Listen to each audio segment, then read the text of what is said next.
Muito bem, senhores. Atividades remotas 4 para estudantes do ensino médio integrado do Instituto Federal Catarinense Campos Videira, na disciplina de filosofia. Comecem a pensar na seguinte questão, do outro vídeo. Quanto duvido que eu duvido, disso eu não posso duvidar. Ora, se enquanto eu duvido que eu duvido disso não posso duvidar, eu chego então a uma conclusão. Qual seja ela? A de que penso. E se eu penso, eu logo existo. Muito bem, este é o tema geral das atividades remotas 4 dirigidas a alunos do segundo ano do ensino médio integrado em agropecuária e do segundo ano do ensino médio integrado em informática. Hoje, dia 26, quarta-feira, 15 horas e 30 minutos, eu estou gravando aqui para a gente ver todos juntos amanhã, bater aquele papo no YouTube a partir das 15 horas e 20 minutos.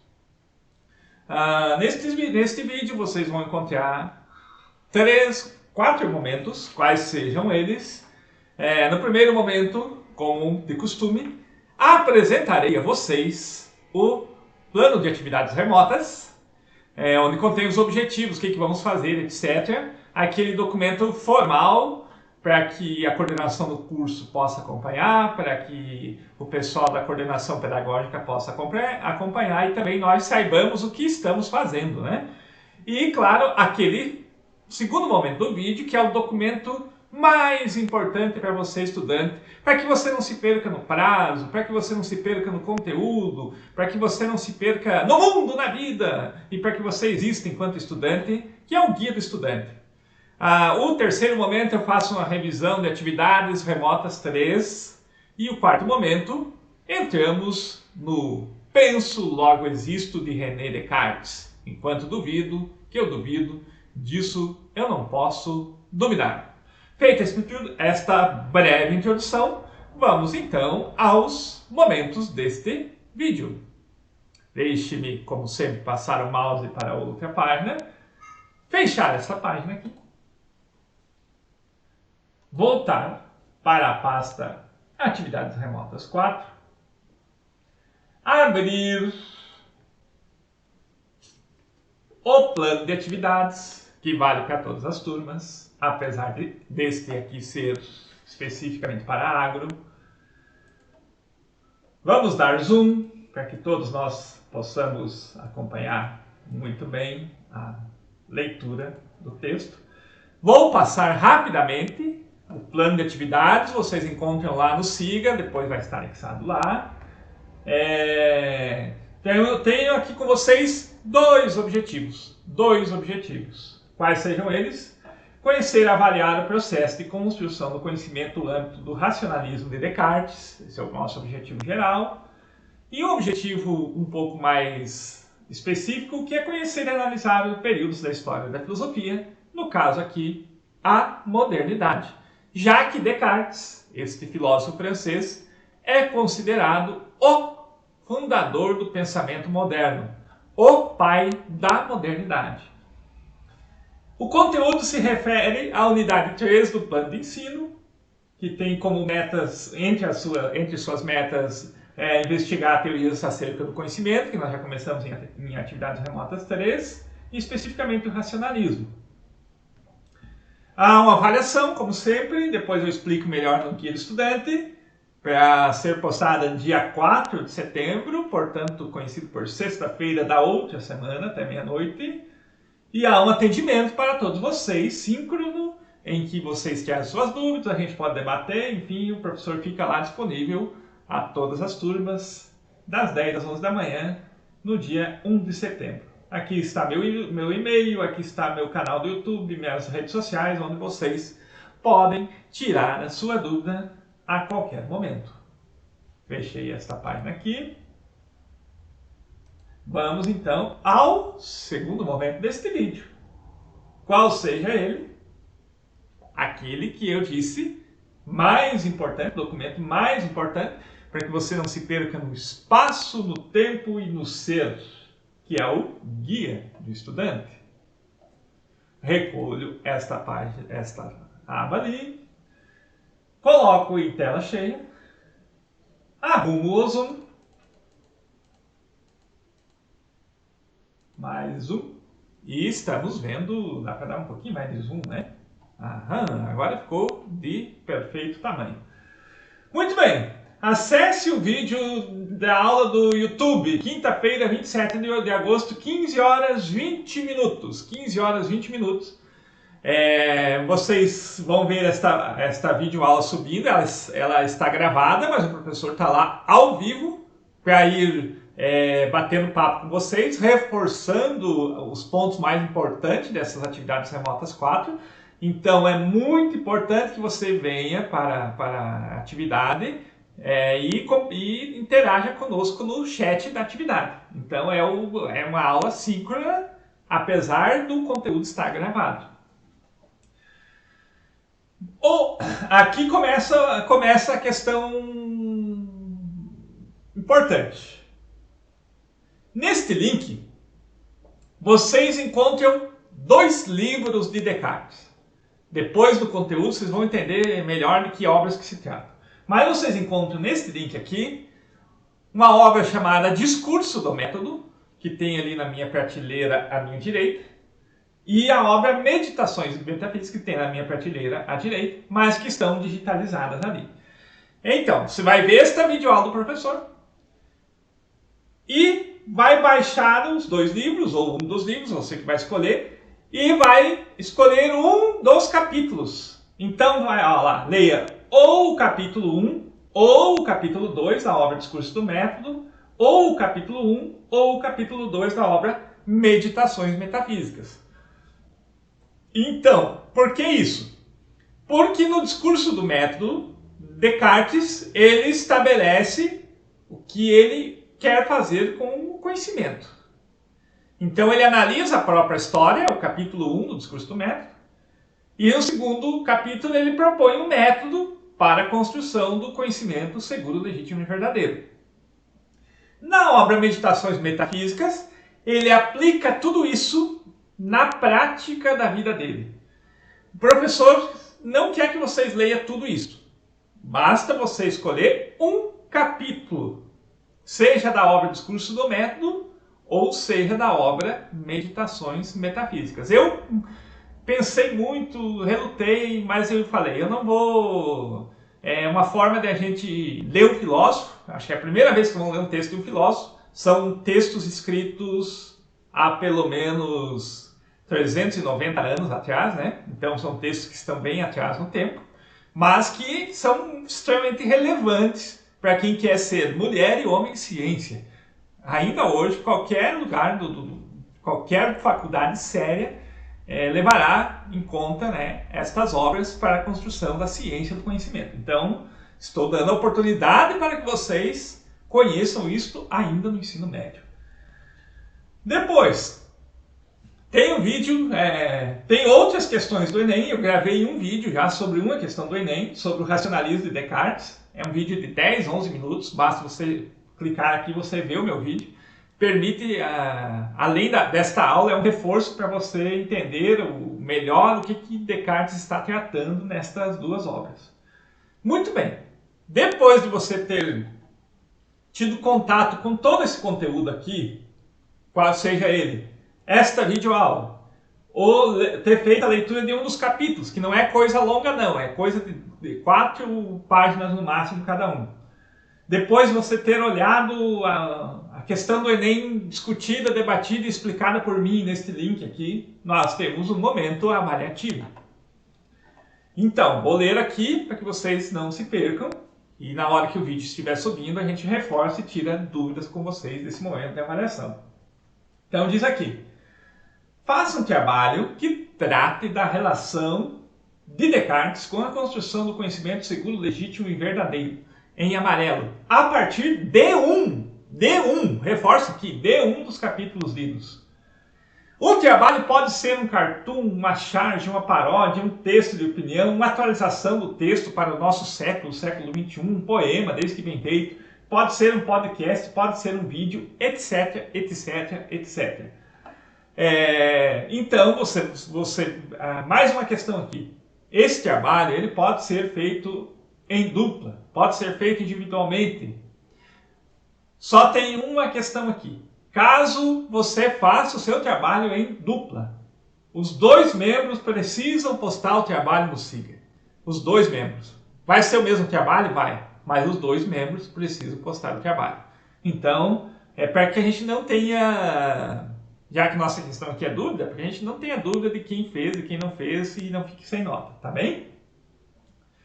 O importante vamos supor assim, mais uma questão da avaliação. Fiz um podcast. Agreguei ele, coloquei ele no meu agregador de podcast. Não precisa mandar o arquivo inteiro. Manda o link para o professor lá na tarefa. Fiz um vídeo. E subi no meu canal do YouTube. Não quero que ninguém veja. Retiro o link dele, deixo ele restrito e manda o link para mim. Estarei avaliando lá. E não vai ter que subir algo pesado no Siga. Basta colocar o link. O importante eu tenho aqui duas metas. Primeiro, que vocês leiam o texto filosófico. E segundo, que vocês sejam extremamente criativos na hora de vocês colocarem em prática, né, a interpretação de vocês desses textos filosóficos. Então, essa atividade ela vai estar aberta até 4 de setembro, uma sexta-feira, um dia depois do final do módulo, apesar de estar avançando, né, mas a grande parte dela está dentro do módulo. O atendimento que eu falei, né, está aqui no link do Meet, dia 1º de setembro, das 10 às 11 da manhã. Dia 1º de setembro eu creio que é uma terça-feira, vamos ver aqui. Terça-feira da semana que vem, né? Então você vem lá, troca uma ideia, traz a dúvida, vem perguntar, o professor estará ali disponível 1 hora para atendimento síncrono, tete a tete, né?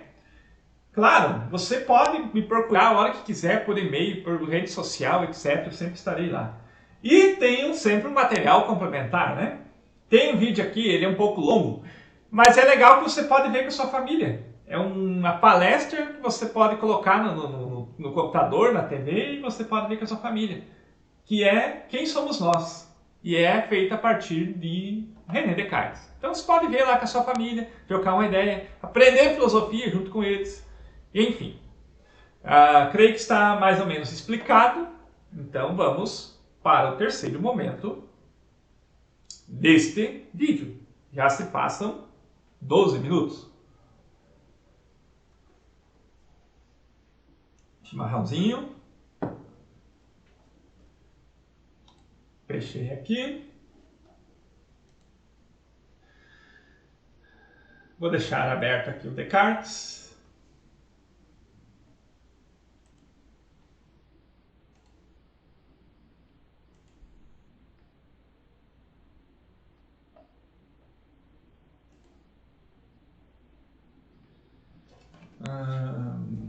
Deixa eu baixar o zoom um pouco aqui. Beleza. Para a gente chegar no Descartes, eu vou então ao terceiro momento deste vídeo, que é exatamente a revisão.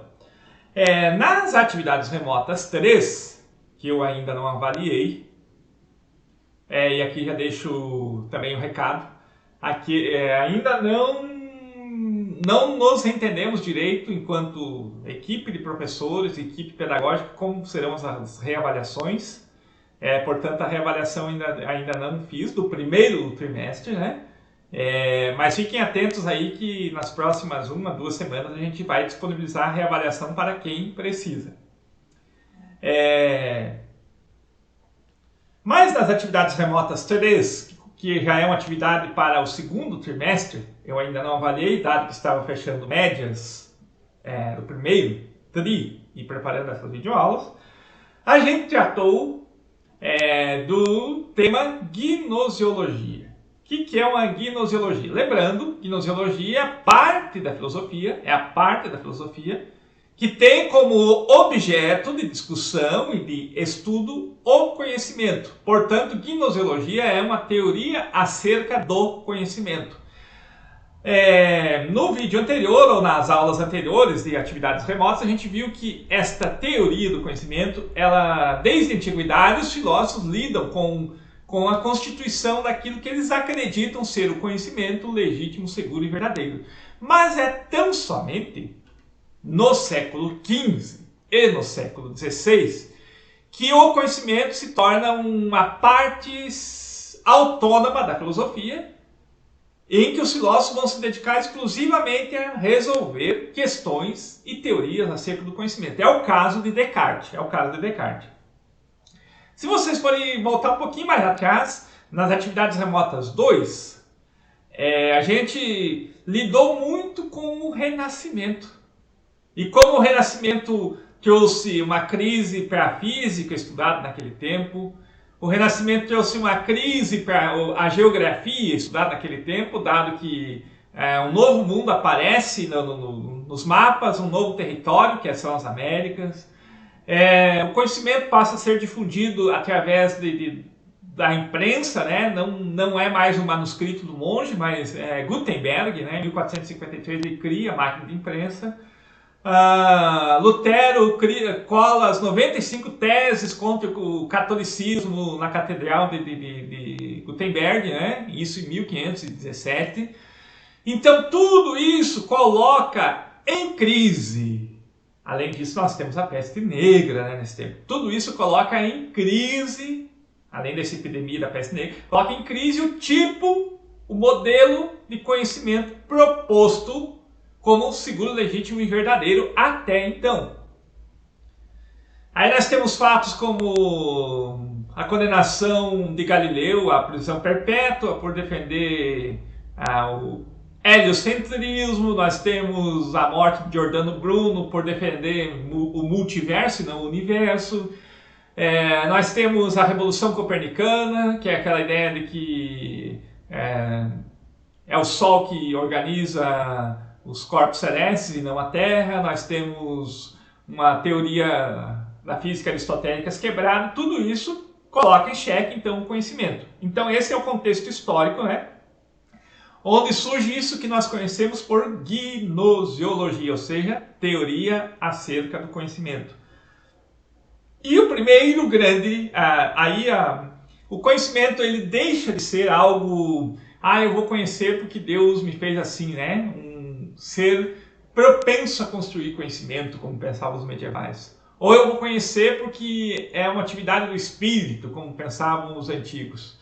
Não, o conhecimento na modernidade, pós-renascimento, que é o caso de Descartes, ele tem sempre a ver com poder. É aquela célebre frase de Bacon, né? Saber é poder. Ou seja, o conhecimento tem como meta não agradar a Deus, como pensava o medieval, e não é algo do espírito, da razão humana, da natureza humana, como pensava Aristóteles, por exemplo. Mas as pessoas buscam a conhecer para dominar. Por isso, saber igual a poder, saber igual a dominação. Tudo isso estava lá na Atividades Remotas 2 e na Atividades Remotas 3. Então, com base nesta revisão, eu parto agora para o quarto momento deste vídeo, que é exatamente o conteúdo relacionado a René Descartes. Mais ou menos isso que está projetado aí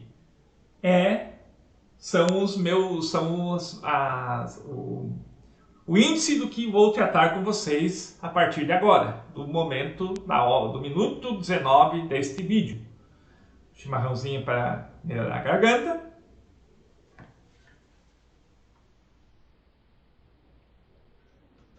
Então vamos ao conteúdo.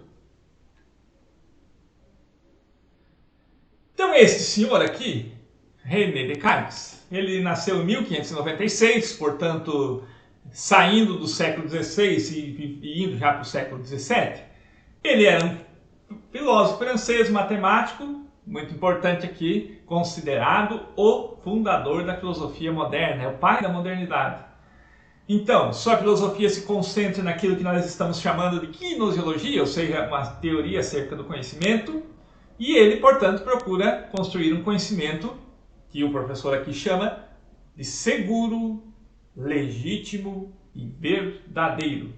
E, claro, como um bom racionalista, ele se inspira, então, em um modelo matemático para chegar às conclusões de um conhecimento seguro, legítimo e verdadeiro.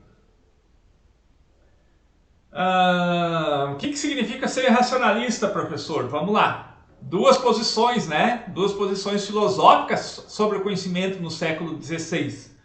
Racionalismo. Anota aí no seu caderninho. Posição filosófica segundo a qual todo conhecimento deriva da razão. Professor, quais conhecimentos derivam da razão? Por exemplo, conhecimentos matemáticos. Descartes nos diz isso. Quer eu exista, quer eu não exista, quer eu esteja tomando mate, um triângulo sempre terá três lados.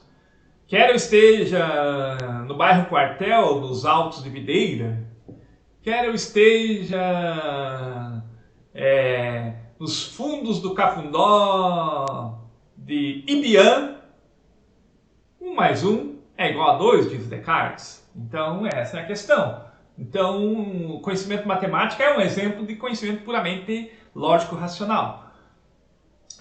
Segunda posição filosófica sobre o conhecimento na modernidade, empirismo, do grego empiria, experiência. Anote no seu caderninho. O empirismo é a posição filosófica segundo a qual todo conhecimento deriva da experiência. Professor, então as pessoas mais velhas têm mais experiência, sabem mais que eu? Não, não é essa a questão. Experiência aqui é tomada como órgão dos sentidos, os 5 sentidos.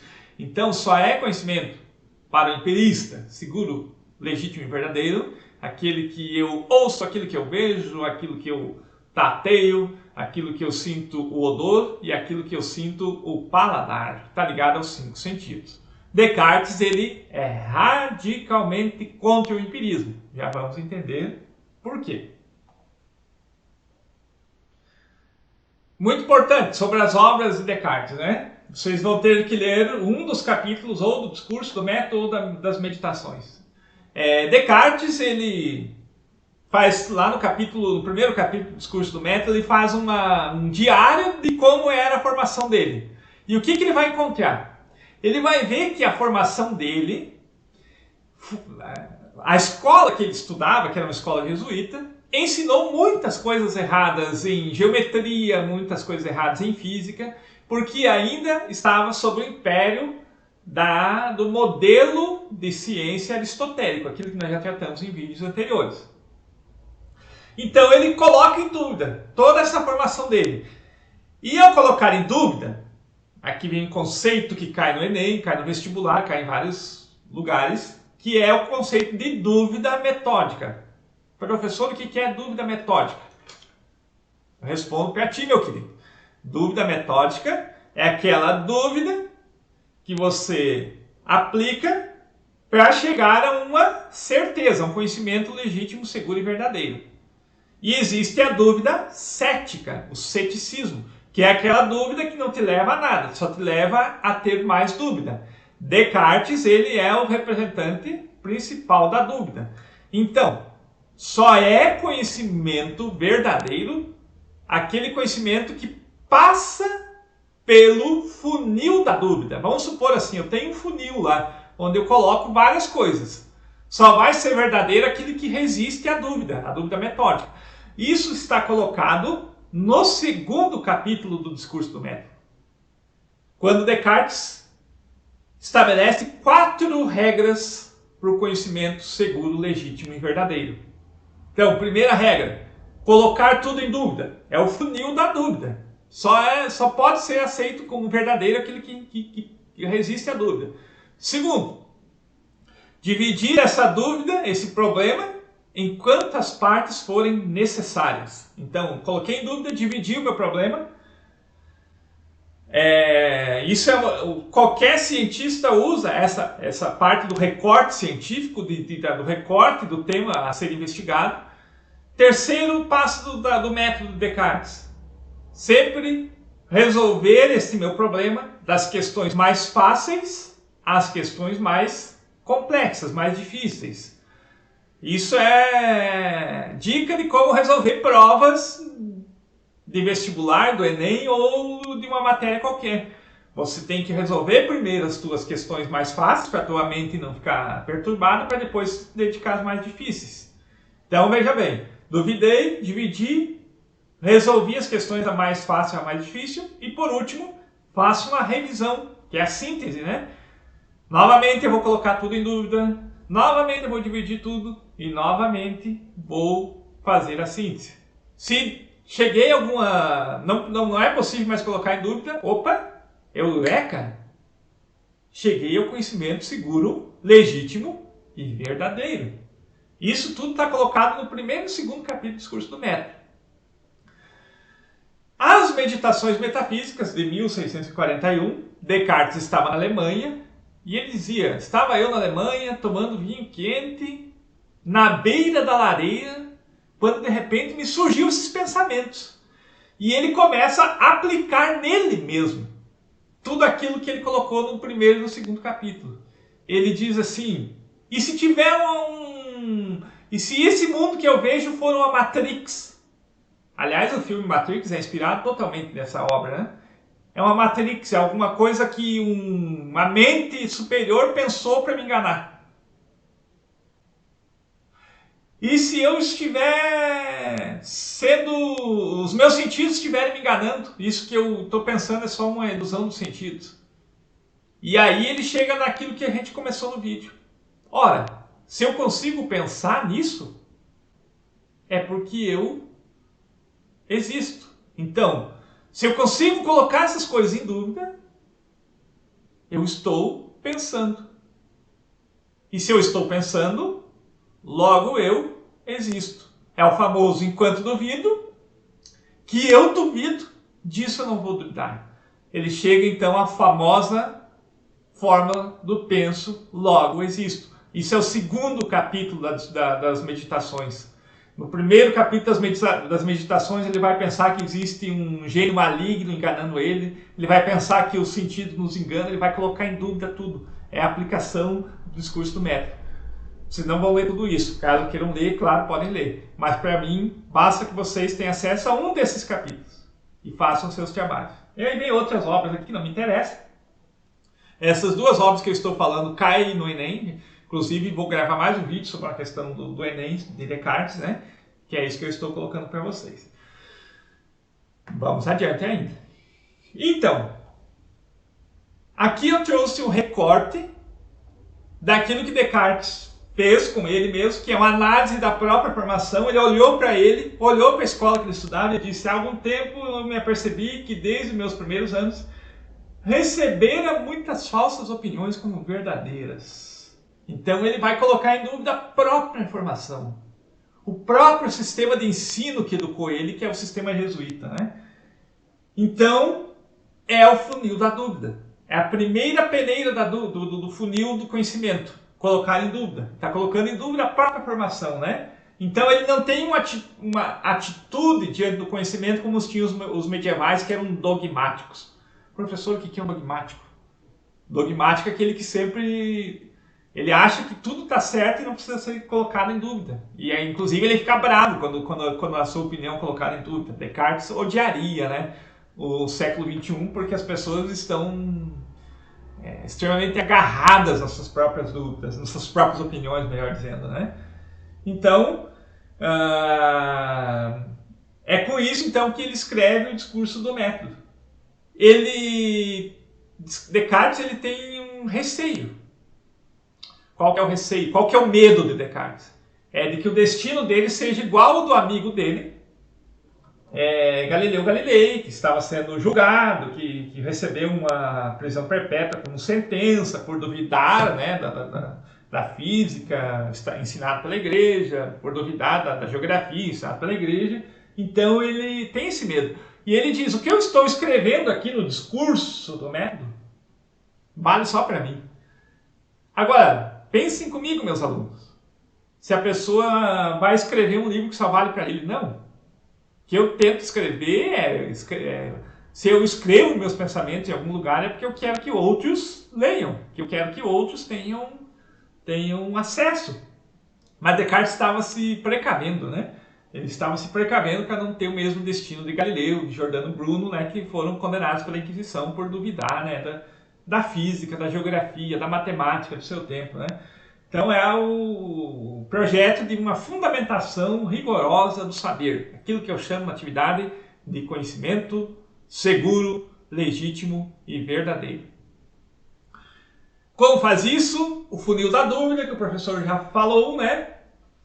Que é a primeira regra do método, nunca aceitar como verdadeiro qualquer coisa sem a conhecer evidentemente quanto tal, isto é, evitar cuidadosamente a precipitação e a prevenção. Não incluir nos meus juízos nada que não se apresentasse tão claro e distintamente. Isso está lá no segundo capítulo do discurso do método, né? Então é o funil da dúvida. Somente o conhecimento verdadeiro é aquele que passa pela dúvida, né? Já abordei com vocês anteriormente. Então, os níveis da dúvida. Aí a gente já passa lá para a obra Meditações Metafísicas. Sentidos não são formas seguras de conhecimento. Então, ele vai ser radicalmente contra o empirismo. Tá aqui, eu coloquei as figurinhas aqui dos sentidos, né? Então, ele acha que os sentidos nos enganam. Está lá no primeiro capítulo da obra, basta vocês acessarem lá. Então, por isso, há razões para duvidar que o mundo físico seja uma ilusão. Inclusive, obra de um gênio maligno que vem no meu ouvido e configura a minha inteligência conforme padrões falsos. Ele vai descartar depois o gênio maligno, mas ele coloca a hipótese, né, de que existe um demônio enganador, um gênio maligno. Então, há razão para acreditar que o nosso entendimento confunde o verdadeiro com o falso. Por quê? É a ideia de que os sentidos nos enganam. Basta a gente fazer alguma experiência, acho que até coloquei na outra aula, né? Com uma varinha num açude de água transparente. Os sentidos, os olhos vão ver a vara torta e a vara não está torta. Então, com isso, a gente chega à conclusão com Descartes que o que verdadeiramente conhece algo não são os sentidos, mas é a nossa mente, é a nossa inteligência. E aí, ao aplicar o funil da dúvida, ao aplicar as 4 regras do método que estão expostas lá no discurso do método, no segundo capítulo, ele chega à célebre conclusão. Enquanto duvido, que eu duvido, disso eu não posso duvidar, portanto, se eu penso, eu logo existo, né? Então, duvido de tudo, mas não posso duvidar de que nesse momento me encontro a pensar. De que posso eu duvidar. Não posso duvidar da minha existência como ser pensante. O que tem implicado aqui, meus queridos? O que tem implicado aqui? Esta evidência de que eu sou algo é uma evidência de fato ou é uma evidência puramente lógica? Pense um instante. É uma evidência de fato ou é uma evidência puramente lógica? E nós vamos chegar à conclusão, imagino que você chegar a essa conclusão, que essa é uma dedução lógica. Não tem nada a ver com eu estar olhando para a minha mão agora. Estou olhando para a minha mão, logo eu penso. Não é isso. Inclusive tem um exemplo para dar aqui, né? Infelizmente eu tive um amigo que teve uma perna amputada, perna direita, que anos depois de ter somente uma perna, sentia coceira no pé do dedo da perna direita. Sendo que esse pé da perna direita, ele foi amputado há muito tempo. Então é para ver que essa evidência de que eu sou algo não é uma evidência de fato, mas é uma evidência lógica, né? Então é puramente lógico, matemático, racional o argumento. Então essa é a primeira certeza, né? Eu acho que nem vou entrar aqui, é a clareza de distinção de que eu sou algo, de que eu existo, etc, né? A descoberta tá, ou língua enrolada, de que eu sou um ser pensante, que eu penso, que eu existo, etc. Aí ele vai chegar a uma segunda certeza. Qual seja a segunda certeza? De que Deus existe. Muito bem. E existe como um ser perfeito. Como que eu deduzo que Deus existe como um ser perfeito?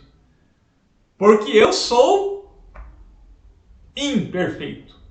Para eu chegar à conclusão de que eu sou imperfeito, eu tenho que ter um padrão de perfeito. Então a minha imperfeição é relativa a um ser perfeito. Ora, professor, mas então o que é o conhecimento por esta ideia? É a ideia de que esse ser criador de tudo, Deus, o ser perfeito, é criador de tudo, colocou em mim pequenos lapsos, pequenos detalhes de perfeição. E colocou na obra de sua criação, por exemplo, a erva mate, pequenos detalhes de perfeição. Ora, então o que é conhecer? É quando aqueles pequenos detalhes de imperfeição estão se correspondem. Então o que é o conhecimento? O que é a verdade para Descartes? É a correspondência daquilo que eu tenho de perfeito, de pouco do que eu tenho de perfeito, com aquilo que o objeto tem de perfeito.